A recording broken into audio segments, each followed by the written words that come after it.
What's up, YouTube? My name is Anthony. And I'm Eddie. Today we're going to talk about the final of the World Cup and also the third place match. That everyone forgot about. About the third place match. Congrats to Croatia. I wanted to bring up Croatia's ranking on FIFA. Back-to-back World Cups. 2018, they got second place. 2022, they get third. But what's up with their ranking on FIFA? Why are they not in the top 10? You don't Really? Yeah, yeah. You you don't make you don't make top three in back-to-back World Cups and not be in the top 10. That makes no sense. Dude, and it wasn't in Mexico like number 13? Like, how is that possible? And then you have Belgium over here. They always rank number one, Why? but then they've been pretty disappointing. And they haven't won a World Cup. Well, they only been to the semifinal. They haven't been to the final. It's like when Argentina doesn't play well, right? In the past years, but they always been like in semifinals and finals. That's why I understand their ranking. But Croatia to not be in top 10 makes no sense. And they have a great squad. Modric, Perisic. Croatia only has a population of a little over 4 million. Basically, the US has no excuse why they can't be better. You just need to have consistency. They did it with Bradley when Bradley was the coach. He was there for a long time and but he didn't get fired for so many times. But it makes sense because they were trying to build a team. I remember Spain also. It was because of how consistent they had Del Bosque. That Spain was one of the best I seen. No one was able to stop that Spain except for the Netherlands because the Netherlands was really good. It's not only consistency in coaches, but also their identity. They know how they're always gonna play, no matter what. Unlike Mexico's coach, he was doing good, and then they ended up just losing because of bad luck or whatever. They could have kept him, but even before the World Cup, he was already getting like a lot of lash. He was just not giving results. I also want to bring up about the ref. I heard that this ref is from Qatar, but the thing is, he hasn't refed for over a month. He gets to ref a third place game. It's a bit weird. But on top of that controversy, let's not forget about Morocco, bro. They made it to the top four, only lost 2-1 to Croatia. It's not like they got dominated, but like Yeah. 3 or 2 goals. And they had pretty good chances as well. And again, it just shows us that any team with passion and not giving up could make it that far. Even if they don't have the best players, you just need passion. Sometimes you don't need the best players to win. If that was the case, Messi and Ronaldo should have like 2 World Cups or three. As long as you have the passion and the heart to just play, then anything is possible. Props to Croatia, also Morocco for making it that far. Now let's talk about the final. Before we say anything, this is a World Cup of penalties. Like, what the hell? I never seen that much penalties in like a whole league season. It's like penalties everywhere. I'm telling you, it was rigged since the beginning. How is Argentina dominating for 80 minutes? 10 minutes. France becomes like a monster all of a sudden. Again, I think you and I talked about it. We said if Argentina plays well like they did against Croatia, they could win it. If France plays like they play against England, they're not going to win. But both of them played their best, and both of them played their worst. And what does that give you? 3-3 and penalties. It was an insane game to top off this insane World Cup. And it all started with Saudi Arabia beating Argentina. Who would have thought Argentina was going to win after losing to Saudi Arabia and then almost getting eliminated by Australia? And every other team. The Netherlands, they struggle against the Netherlands. They only play good against Poland and Mexico. For some reason, they always show up against Mexico. I have in Mexico, this was your chance to take revenge, but you didn't. You beat Argentina, pour your goals behind you, and they would have been out. But enough about the ifs. What Yeah, is your full take? I was watching the game and it had everything. 3-3 final, 4-2 on penalties. Argentina wins. This final had everything. It I had it had boring moments, it had goals, passion, penalties, a comeback, extra time, tears, in both and sides. history being made. And men crying. Like you said, it's like 2-0. Argentina is winning. It's like it was like a done deal, pretty much. Done deal. 80 minutes. 70, and I'm not joking. I was watching the live on the ESPN app, right? Like the score, I just kept the score on the side. I turn around in my computer, look something up, and I look, and it says 2-0. It's the 80th minute, and I'm just like, oh, maybe let me refresh the app. I refresh the app. It says penalty, and then it says one, and then all of a sudden it says two, and I'm like, wait, what? What the? I had to go on Facebook, social media, everywhere just to confirm what the score was. And I'm not joking. I don't know. You saw my snap. Even when the game ended, ESPN said the France won. France wins 4-2 in Spanish. France wins 4-2 in Spanish. I was like, what the heck is going on? I was literally about to like get my blanket and start crying. I was like, Messi again? Really? So close. I do want to point out Di Maria and Messi have been through it all. Two finals, last finals, getting knocked out in 2010. They suffered through all of that. Just to come back in this World Cup, not just deliver, but score a goal in goals. Just happy to see that build up. Di Maria, the man of the moment for big matches. He always shows up. I was still shocked they took him out. I was like, No, that always happens to Argentina when they take him out. They lose their balance. And I'm like, stop defending. You know how crucial Di Maria is in counters? Even the second goal showed you that. And again, Argentina's best passing in that goal. Like, when did Argentina started touching the ball like that? It was like tiki taka. exactly. Yeah. I was What like, a oh buildup. shoot. What a counterattack. I was like, this is Madrid and Barca combined. What's going on? Since we're on Di Maria, facts. Di Maria on the big stage, on the big occasions, 2022 World Cup final, created that penalty that Messi scored, the second He one he scored. he called up. He juked Dembele like Dembele wasn't even there Exactly. at And 37. and he he even made Kunde like once or twice. Di Maria was having an amazing game. Why would you take Di Maria off that early? He was Exactly. he was feeling it. He wanted this. Why are you taking him off? And that always happens to him. He's always doing great in finals, and they always take him out, and it never makes sense. Okay. And Dybala's best game, he scored a penalty. Dude, that one was actually really close to the goalie's feet. I was like shaking. Dybala hasn't played. Why is he shooting a penalty? That's because he's shot penalties before. Yeah, but even if you shoot, like you come in rusty and you haven't shot him in a while. But yeah, he's good at shooting penalties. Back to the facts that I wanted to mention. 2021 Copa America final.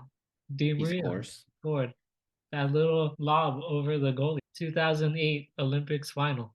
It was Di Maria as well. He's the man for big occasions. Yeah, and I think he's been underrated. Who has been consistent. Di Maria doesn't get as much credit as Messi, for sure. Messi's the main man. Like Mm-hmm. he's obviously gonna get credit, but Di Maria deserves a lot more credit. Was it 2020 or right before that in Copa America? His father passed away or his grandpa. One of them, can't remember. And Argentina just had it rough. the Diego Maradona passed away, Yeah. and then winning this World Cup after his death. That was just like emotional to watch in the stands. I just feel like Argentina had like a different atmosphere. You could see it everywhere. Like the fans were so united compared to others in the past who are kind of like, we're doing okay, or we might win, or they were just focused on criticizing even their own national team. But now the fans look very like, nope, this is our year. Like we mentioned in the previous video, if you put pressure on Argentina, they'll crack. 2-0 up, 80 minutes in, they cracked. 2-2. They scored in extra time, Messi, and I literally thought that was the finishing blow. That's it, it's over. They cracked Another again. They penalty. cracked again. 3-3. On the other end, France also cracked under pressure. What was going on today? They were sleeping or something. The France audience wasn't like that hype either. It's a final. What's going on It's a final. of the World Exactly. Cup? What's going on? Do you guys want to be there? Exactly. You guys are playing like you guys want to go home. I'm telling you, it was set up since the beginning. It was rigged. They no, I'm kidding. Mbappe, bro, Scores 3 penalties in one game, including the one in the shootout. and scores a hat trick with Yeah, the and scores a hat trick. in a World Cup final. Who scores a hat trick in a World Cup final and they still lose? I felt so bad for him after. Did you see that second goal though? He hit it And off the volley. I was like, and whoa. let's be honest. That came after Messi losing the ball in the middle. Yes, yes. That's good that you brought that up. I I forgot mean, about that. Messi came back and delivered and scored in overtime, but that came from him losing it there. It's what you said. It's that pressure. Once Argentina's under pressure, it's like they crack. And who showed you that since the World Cup started? Saudi Arabia. Under pressure, they don't do that. They don't perform that well. But what has Argentina also showed us? France is not that hard to score on either. Just keep attacking. They have great offense. Just put the pressure on any of Any these, team. any of these teams. As long as you put the pressure on them, they'll crack eventually. I did want to mention that point that you said, 3 penalties from Mbappe still doesn't win. Think about all the times that Ronaldo and Messi were blamed for saying they didn't deliver in this match or in this and that. It just shows you that football is about team. One man could do great things and be above everyone else, but if the team doesn't support or is not there with them, it's almost impossible to do it. Because he delivered, he did what he had to do. His teammates did not deliver in penalties. What kind of penalties were those?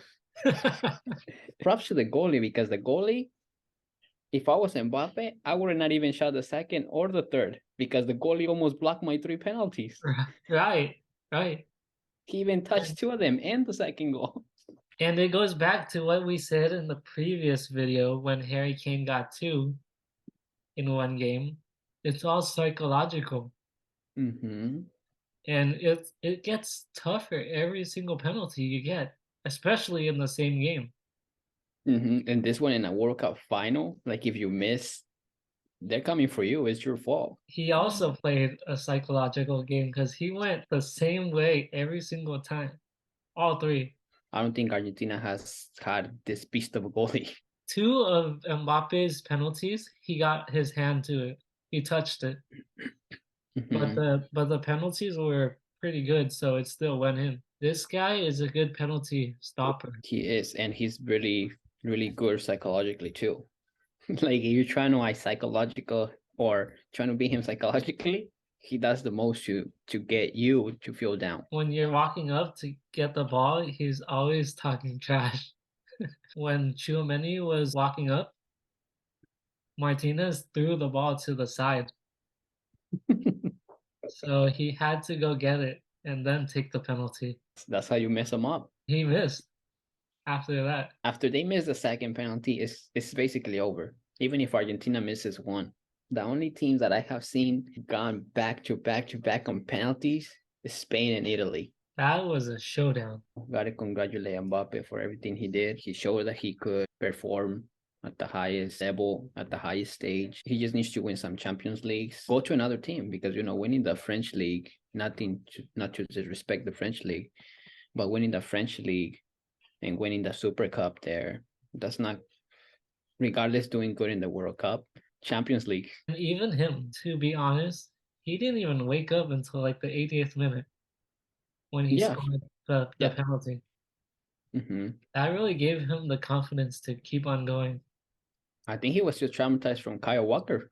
He didn't do anything against England. So thanks to England for taming him. But again, France wasn't doing much. Then they take out Dembele, which is one of their most, like, it's like their other Mbappe, and he gets good passes. Okay. I'm I like, are you I throwing the game? Are you throwing the game away? Like, what's yeah, happening?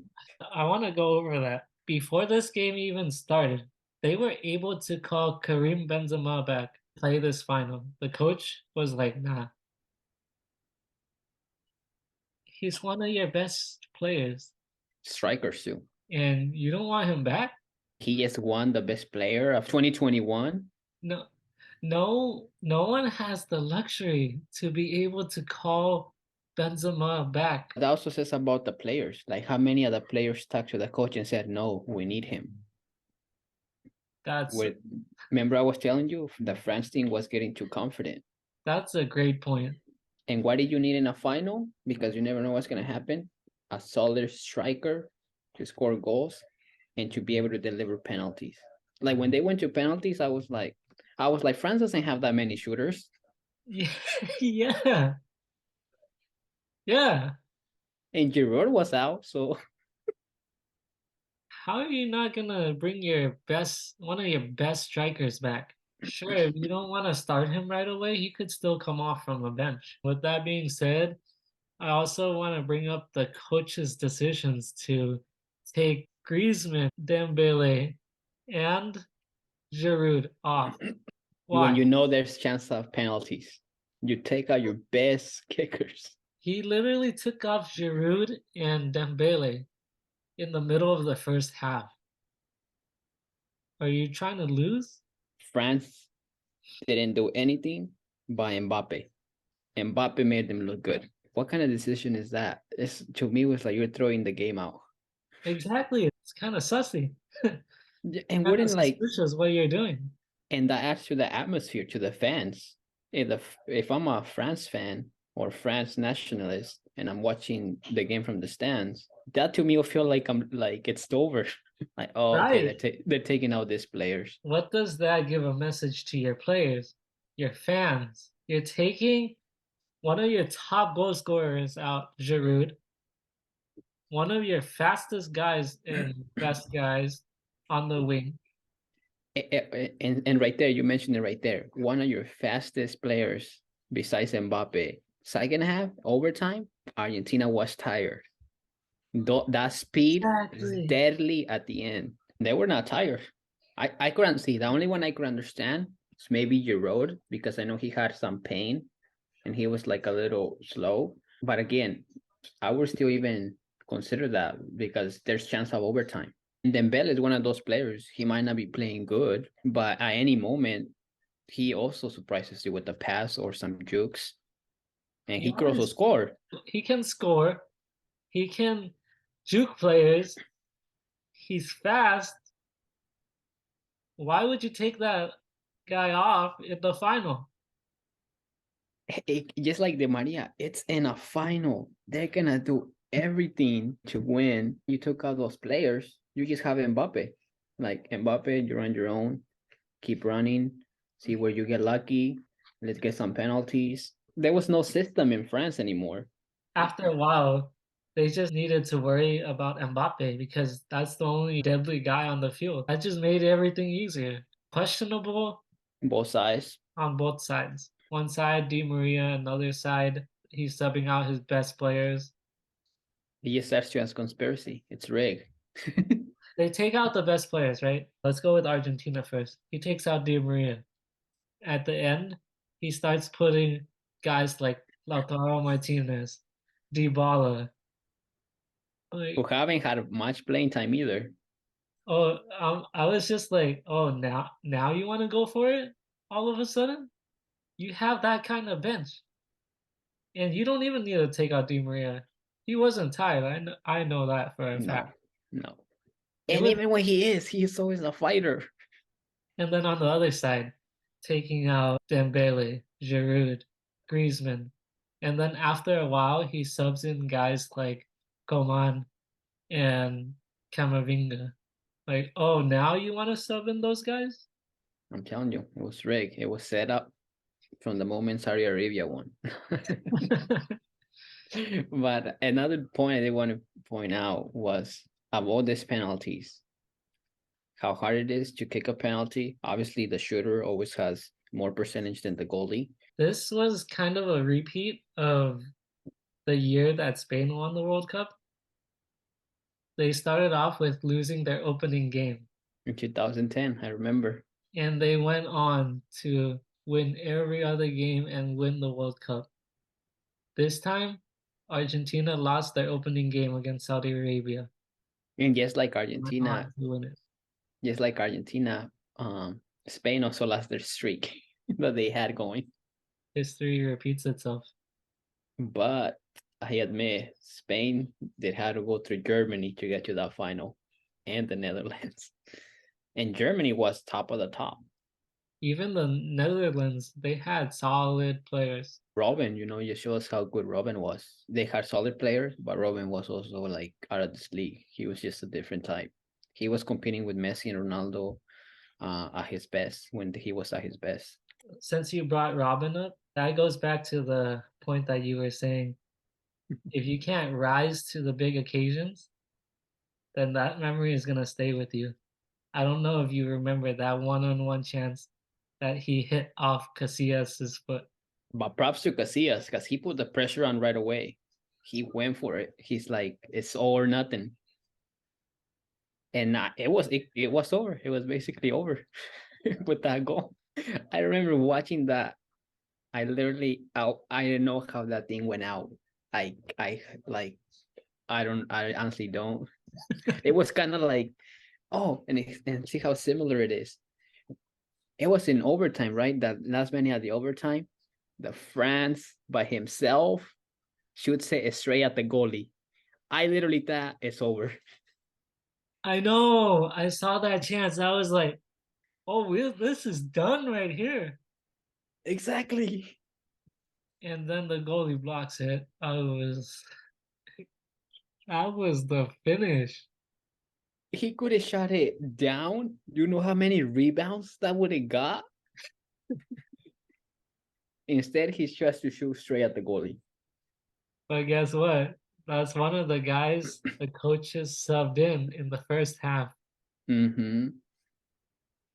He Griezmann, he didn't just miss that chance. He had a lot of chances. Griezmann, Dembele, Giroud. Giroud comes clutch at least, even if he's not like as agile as the others. Yeah. He knows how to score. I don't know if you saw when throughout the game when Griezmann was still in for free kicks and crosses, he would deliver really good passes and no one was there. But guess who would have been there? Giroud, Giroud. Benzema. Benzema.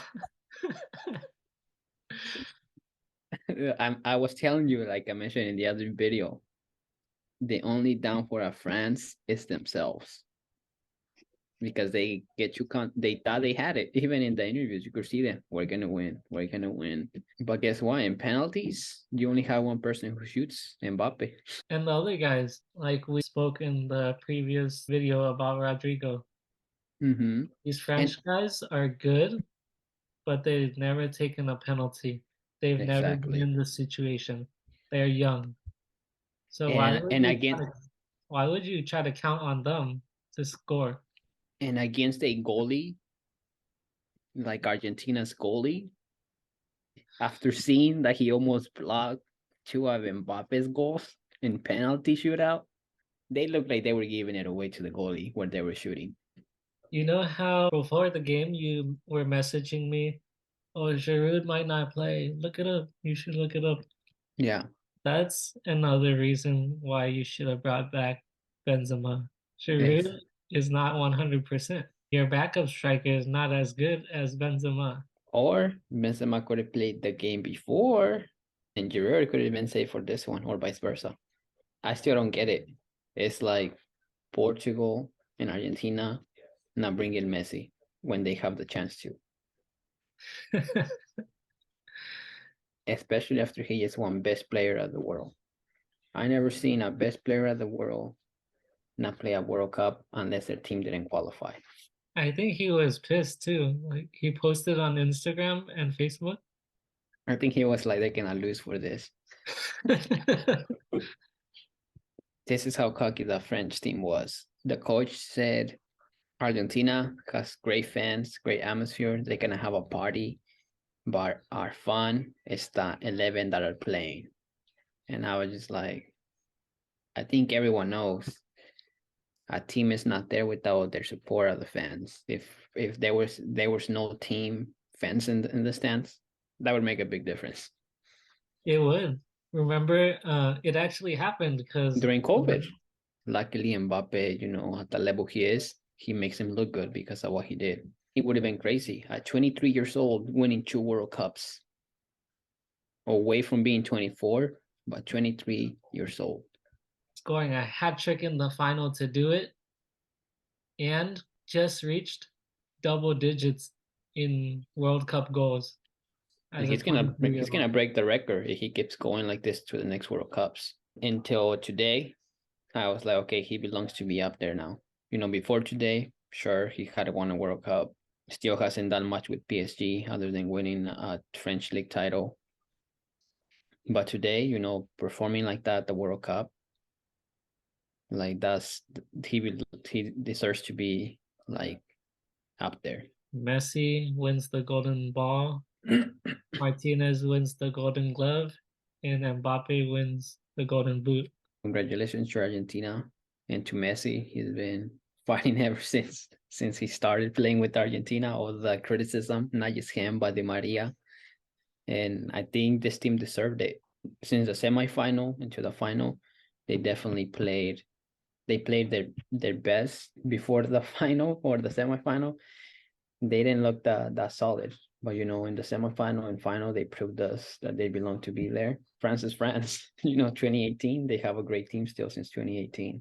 Mbappe, congrats to him for putting up performance, making the game more exciting, because that's what a World Cup final is. If it wasn't for him, we wouldn't have that much excitement. It would have just been like, oh, Argentina 1-0. He made everything exciting. He made it all dramatic. He changed the whole game. Should definitely give inspiration to other people. Keep fighting it to the end. And if no one's showing up for your team, you just need one to give you inspiration and motivation. Like, we could do this. That's one thing this World Cup has shown. Never give up and keep fighting to the end. What were the other players that you want to shout out throughout the World Cup who might not be there next year? Messi, Ronaldo, Modric, Suarez, Cavani, Suarez, Cavani, Di Maria. Benzema, Oh yeah, Benzema in France, Giroud, probably. Giroud. I feel like there was someone else, the end of an era, because a lot of the greats are not gonna be there. Other than Mbappe, who he still be young. It's pretty sad if you put it that way. Just remember all the moments, inspiration, motivation they gave you watching them. Any player. Hopefully the US gets their shenanigans together because it's gonna be here. You're the host nation. You can't lose three You group can't stages. lose in you can't lose in the group stage at all. Let us know what other things you all want us to react to. Thank you guys for watching. Please like, comment, subscribe. And shout out to the seniors.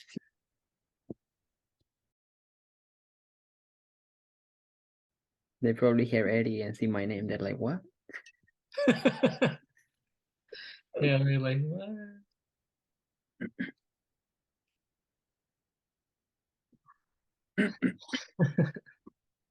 Oh shoot, missing my coffee. Hold on, let me get it.